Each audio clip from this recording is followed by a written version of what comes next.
Peraí.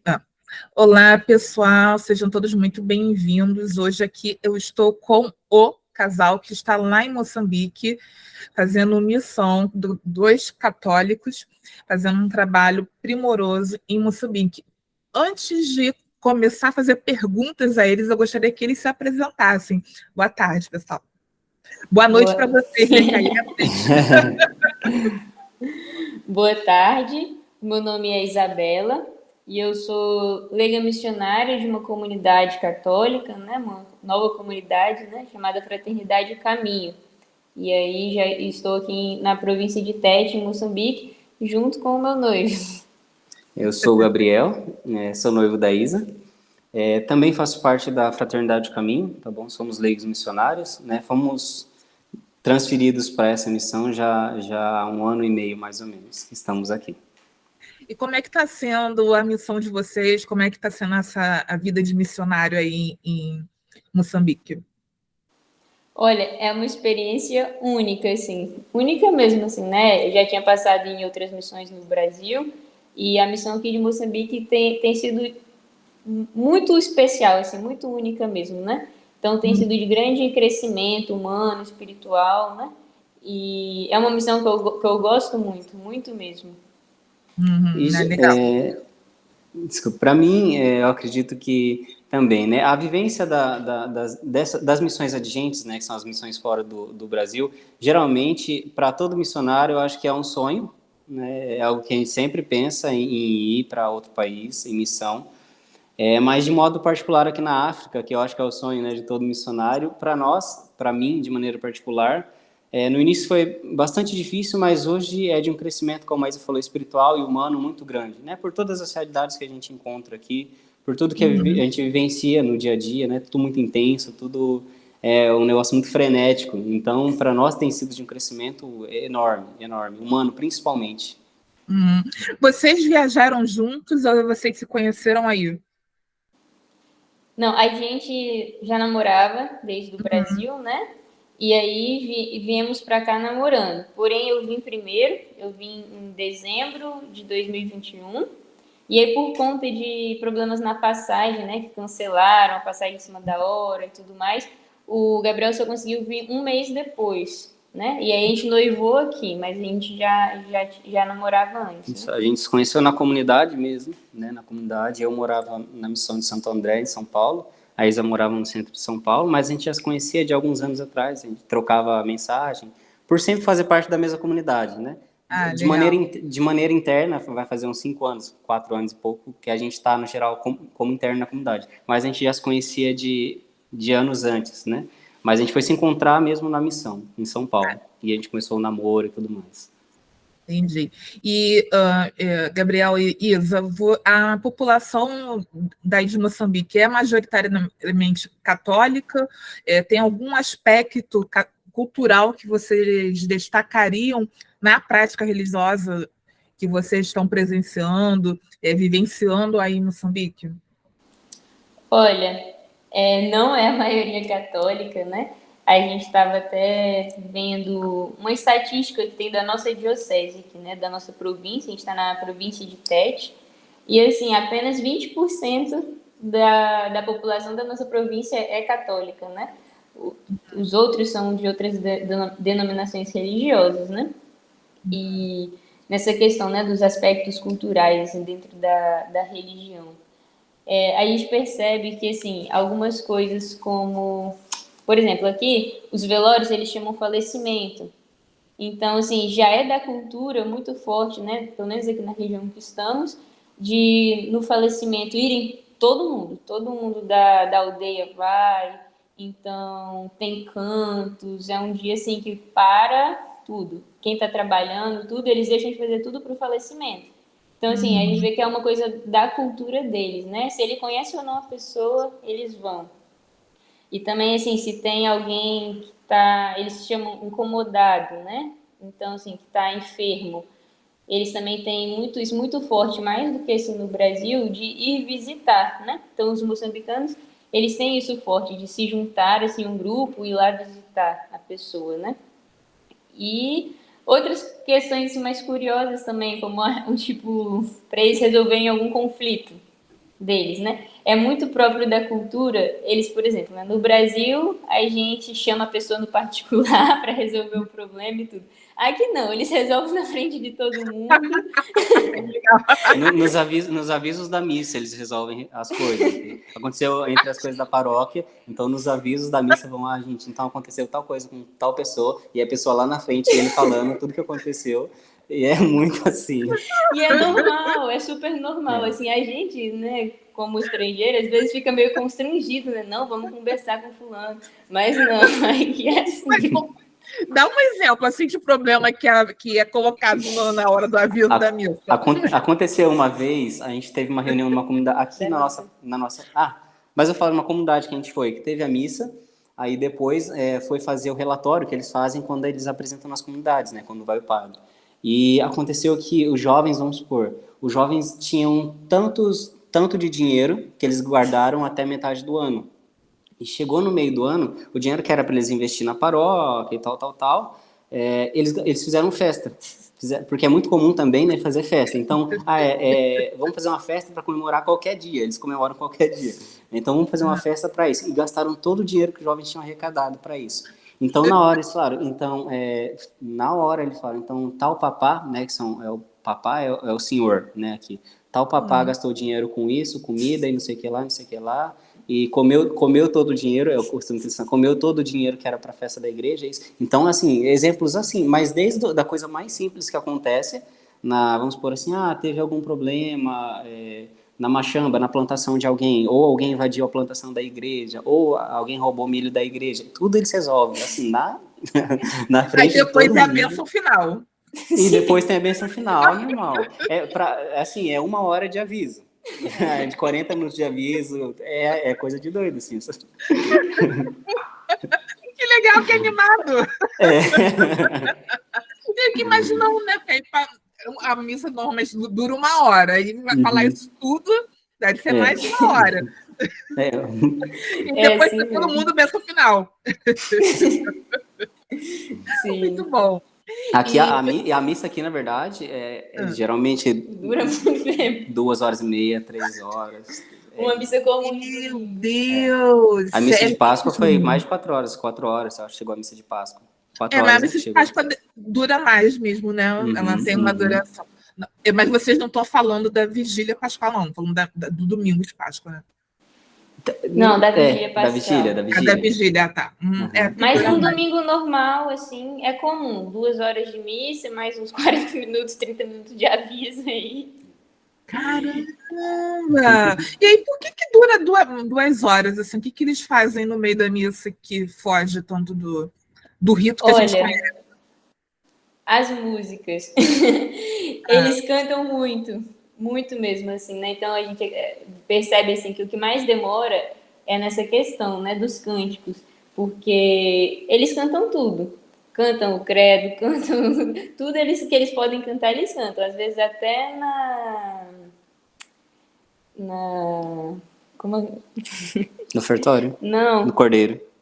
Nas preces também, a resposta das preces é cantada. Então, assim, acaba demorando muito. E são cânticos demorados, né? Porque eles cantam também no dialeto local. E aí eles se empolgam e vão cantando. E aqui é interessante também porque a homilia ela é traduzida, né? Porque aqui a gente não falou, mas a gente está a 12 horas da cidade mais próxima. Então, aqui é como se fosse o interior do interior do interior, né? Nas cidades, que igual a Tete, que é a capital da província, né? Como se fosse a capital do estado para nós. Então, lá, todo mundo entende português, a criança, a mulher, o homem, todo mundo. Aqui na nossa região, quem entende português são os homens mais velhos, alguns jovens que entendem mais ou menos. Então, mulher e criança não entendem nada de português. Você pode falar e eles não entendem, é só o dialeto próprio deles. Então, na missa, o padre a oração eucarística, a oração da oferta, o padre tudo faz já no dialeto. O padre é brasileiro, o padre do nosso instituto. Mas a homilia é traduzida. Então, tudo isso faz com que o tempo da missa estenda mais ainda. Então, ele faz uma homilia em português e uma na língua local? Ele fala em português a homilia e um papá vai traduzindo para ele. uma frase em português, papá traduz. Entende? A homilia toda assim. Então já faz consistente. E as leituras também. Então tem a leitura em português, a leitura em cena, né? Que é o dialeto daqui. Então, tudo isso. Aí acaba demorando mais. Então, caramba. Nossa, realmente, deve ser uma missa bem longa, né? Caramba. Quando você fala papá, o que significa? É o padre? É o equivalente ao padre? O papá, aqui, todos os adultos que já são casados, ou que têm filhos, ou que são mais velhos, eles são chamados de papá. Papá no dialeto é como se fosse o pai, né? O papai. E as mães, é tão estranho falar pai e mãe, porque a gente está acostumado já a falar papai e mamá, né? E as mamás são as mamães, as mães que já são mais velhos. Não é nem questão de velha, mas a partir do momento que casa, você já é um papai e uma mamá. Tá. Entendi. Tá. E essa fica. Mas é um leigo, né? Que faz a tradução. Isso. Tá. E eles chamam, até nós, eles chamam de papai e mamá, o padre, alguns chamam o padre de papá também, baba, que também significa papaizinho. Né? É interessante. Interessante. Assim, qual é a principal diferença para o rito latino? Na verdade, o que eu queria perguntar é o rito latino, né, que é rezado em Moçambique, né? Também como aqui no Brasil. É o mesmo rito, com as suas peculiaridades. Sim, quais são as peculiaridades? Então, aqui, principalmente aqui, né, como ele falou, a gente está no interior. Então, toda missa, assim, de domingo, vão ter dançarinas. Então, antes do padre entrar, entram as dançarinas. Elas entram dançando no canto de entrada, dançam do ofertório, dançam do cordeiro. E todos os momentos elas têm uma dança. Então... Nossa, menina, então realmente é um espetáculo a missa. A missa, assim, a missa para eles é como se vamos supor, é a alegria da semana, digamos assim, né? Porque é o momento que eles, todas as músicas com cunho cristão católico, né? Que exalta a Nossa Senhora e tudo mais, mas assim, é dança, é palmas a missa inteira, né? Todas as músicas palma, um ritmo de palma. Pra gente, quando a gente chegou aqui, foi um susto. Mas a gente fala que quando a gente chegar no Brasil, a gente vai sentir falta, porque a gente se acostuma tanto com isso, né? Porque tem hora que a gente até se pega no embalo da dança, que eles estão dançando e mexendo e tudo mais. Mas é isso, eu acho que assim, uma das principais diferenças que é mais marcante para nós, quando chega aqui, é a dança, né? A dança durante a missa. Elas, entre as dançarinas, entram geralmente 10 dançarinas, né, 5 de cada lado, aí depois entra o padre e tudo mais. E a gente todo domingo tem dançarina? Todo. Só não na quaresma. Gente, que loucura! Que maneiro! Só não na quaresma. Na quaresma eles tiram as dançarinas e tiram os batuques, né? Porque o instrumento aqui é o batuque. Aí na quaresma não tem palmas, não tem nada. Mas, o batuque é como tambor mesmo? É o tambor raiz mesmo, que é o tronco e a pele de cabrito. Meu Deus! Gente, é muito diferente, né? Que interessante isso! Nossa, muito interessante. E como é que vocês avaliam a integração das pessoas na comunidade paroquial? Que eu imagino que deve ser intensa, né? Já que para ter dançarina todo domingo. Assim, a nossa paróquia aqui, a nossa missão aqui, nosso instituto, nós chegamos aqui há 2 anos, como residentes na paróquia. A nossa paróquia são 32 comunidades que abrange a área paroquial nossa. Essa paróquia aqui, ela ficou 16 anos sem um padre residente aqui. Não ficou nenhum padre, nenhum missionário, nem minha irmã, nada morando aqui. Tinha alguns padres que assistiam, mas era como essas comunidades de interior que a gente tem no Brasil, né? Ia uma vez por mês e tal. Então, por incrível que pareça, a gente chegou aqui há 2 anos, mas quando a gente chegou, já era muita gente que participava, entende? Assim, eu falo que até é algo interessante, um aprendizado para nós, porque os leigos aqui, eles mantiveram muito, muito forte a fé cristã, a fé católica, entende? Então, assim, as missas do domingo é no mínimo 500 pessoas, todo domingo. Quantas pessoas? 500 pessoas. Na igreja? Dentro da igreja. Sim. E fora, porque às vezes não cabe. É sentada nos bancos, sentada no chão, no corredor de entrada. É muita gente mesmo. É muita gente. Peraí, tem 500 pessoas numa missa? Numa missa. Todo domingo. Normal. Sim. Sem ser solenidade, sem ser festa, sem ser batismo, sem ser primeira comunhão. Isso, eu acho que a missa da Páscoa aqui, que é feita, né, na vigília, o batismo e tal, ano passado, eu acho que deu mais de 1.000 Deu mais de pessoas 1.000 pessoas. na missa.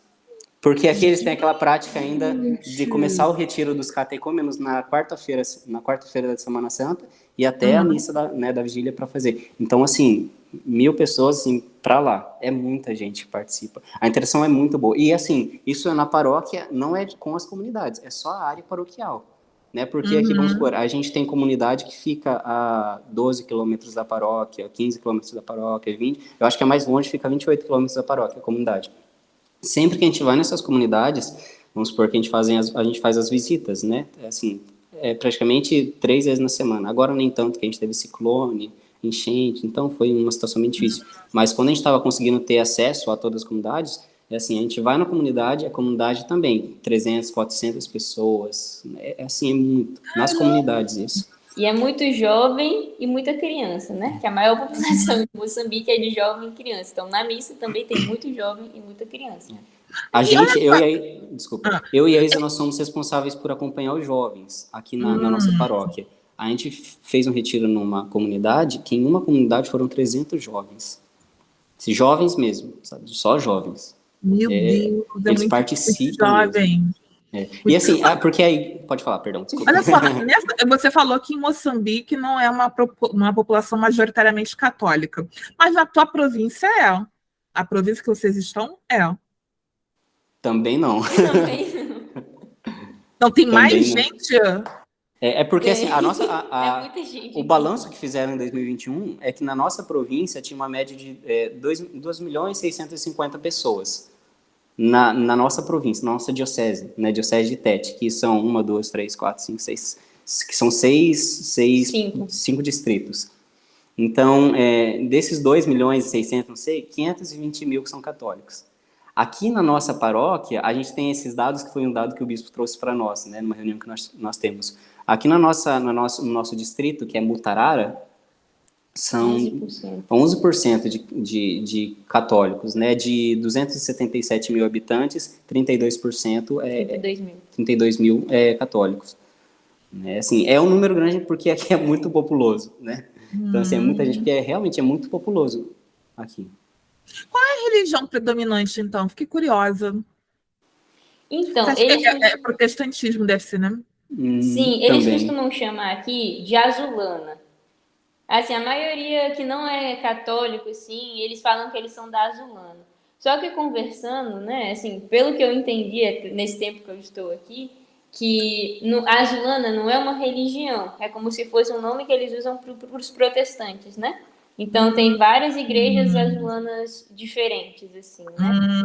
Então a maioria é daí e também tem outras religiões assim que são mais, né, antigas daqui, né, que Aqui é a tem muito, própria de muito Moçambique. muçulmano também. Tem bastante muçulmano. Muçulmano. Bastante. Aqui mesmo, você encontra bastante mesquita nas comunidades de interior mesmo. Aqui perto de nós tem uma mesquita. Então tem bastante muçulmano também. Mais um pouco mais no norte de Moçambique tem mais, a maior quantidade. E nas cidades que são onde eles vão para seus comércios e tudo mais, né? Aí acaba vindo para os interiores, consequentemente. Ah, legal, legal. Bacana, interessante. Agora a última pergunta, só para eu liberar vocês, porque eu sei que aí já é de noite. Em Moçambique, há um movimento de sincretismo do catolicismo com outras religiões, como acontece no Brasil, em algumas regiões, como na Bahia, por exemplo? Foi uma pergunta bem interessante, sabe? A gente já pesquisou com as pessoas daqui se existia isso, mas um dado muito importante é que os próprios católicos aqui, um exemplo, né, do sincretismo, muitas vezes não conhecem nem os santos da Igreja Católica. Acredita? Você fala, a gente dá formações, vamos supor, dos santos que têm os corpos incorruptos ou algo parecido com isso, eles ficam sem acreditar. A gente mostrou a história de Santa Baquita para eles, eles ficaram tipo assim, não é possível que uma pessoa negra é santa. Para eles era inconcebível essa ideia. Os próprios católicos, sabe, que frequentavam a igreja, porque eu acho que talvez o que pegue aí, né, que entra, talvez nem entre tanto no sincretismo, mas é porque eles têm muito essa questão dos antepassados, né, até os próprios católicos mesmo, tem essa questão dos antepassados, não sei o que lá do antepassado, isso. Então, a questão do santo para eles, muitas vezes eles não tinham nem conhecimento, né? Então, a gente perguntou se existia esse sincretismo, mas a gente não, sabe, assim, não vê isso aqui presente da mesma forma que a gente vê no Brasil, né? Aqui a gente não vê. É até interessante que as religiões de matriz africana que a gente encontra no Brasil, eu aqui, igual 1 ano e meio que a gente está aqui, eu encontrei uma só. Um grupo de pessoas, não foi nem assim, uma igreja, nada, foi um grupo de pessoas, né, que você via que era as mesmas, o mesmo pensamento, a mesma questão, igual talvez do candomblé, da umbanda, que era parecido. De resto, você não encontra, até a gente mesmo no interior, você não vê nada assim, igual a gente está no Brasil, fala religião de matriz africana. Você não vê isso aqui, a religião de matriz africana aqui, pelo menos não em Moçambique. Você não encontra aqui.